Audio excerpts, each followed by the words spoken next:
K കരുണാകരന് ശേഷം O Rajagopal മാത്രമാണ് കേന്ദ്രമന്ത്രിയായി കേരളത്തിന് വേണ്ടി കാര്യങ്ങൾ ചെയ്തതെന്ന കേന്ദ്രമന്ത്രി സുരേഷ് ഗോപിയുടെ പ്രസ്താവനയ്ക്കെതിരെ വി മുരളീധരൻ. താൻ എന്താണ് ചെയ്തിട്ടുള്ളതെന്ന് ജനങ്ങൾക്ക് അറിയാമെന്ന് വി മുരളീധരൻ പ്രതികരിച്ചു. കെ കരുണാകരനെയും ഇന്ദിരാഗാന്ധിയെയും പുകഴ്ത്തുകയും ചെയ്ത സുരേഷ് ഗോപിക്കെതിരെ ബിജെപിക്കുള്ളിൽ അതൃപ്തി പുകഞ്ഞു തുടങ്ങി.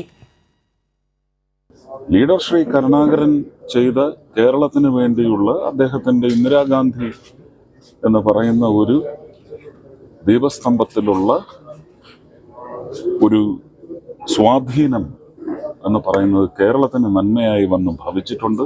അതിനുശേഷം പിന്നെ ശ്രീ ഒ രാജഗോപാലിന് മാത്രമാണ് അതിനോട് അടുത്തെങ്കിലും ചെയ്യാൻ സാധിച്ചിട്ടുള്ളത്.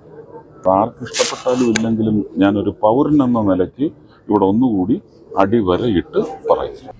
കേന്ദ്ര സഹമന്ത്രിയായ സുരേഷ് ഗോപിയുടെ പ്രസ്താവനയ്ക്ക് പിന്നിൽ കൃത്യമായ ലക്ഷ്യമുണ്ടെന്നാണ് സൂചന. കാരണം ക്യാബിനറ്റ് പദവി തനിക്ക് ലഭിക്കാതെ പോയതിന് പിന്നിൽ സംസ്ഥാന ബിജെപിയുടെ ഒരു വിഭാഗം നേതാക്കളുടെ ഇടപെടൽ ഉണ്ടെന്നാണ് സുരേഷ് ഗോപിയുടെ വിശ്വാസം. സുരേഷ് ഗോപിയുടെ പ്രസ്താവന പരോക്ഷമായി കൊണ്ട വി മുരളീധരൻ കേന്ദ്രമന്ത്രിയുടെ വാദത്തെ തള്ളി. എനിക്ക് ബോധ്യമുണ്ടല്ലോ ഞാൻ എന്താ ചെയ്തതെന്ന്, കേരളത്തിലെ ജനങ്ങൾക്കും ബോധ്യമുണ്ട്. അദ്ദേഹത്തോട് ഒന്നും കൂടി ചോദിക്കും. അപ്പോൾ അദ്ദേഹം യഥാർത്ഥത്തിൽ ഉദ്ദേശിച്ചത് എന്താണെന്ന് പറയും. കെ കരുണാകരനെ പുകഴ്ത്തുന്നു, ഒപ്പം ഇന്ദിരാഗാന്ധി ഭാരത് മാതാവെന്ന പരാമർശം. സുരേഷ് ഗോപിക്കെതിരെ ബിജെപിക്കുള്ളിൽ അതൃപ്തി പുകഞ്ഞു തുടങ്ങി. സുരേഷ് ഗോപി പറഞ്ഞത് എന്താണെന്ന് ഞാൻ കണ്ടില്ല.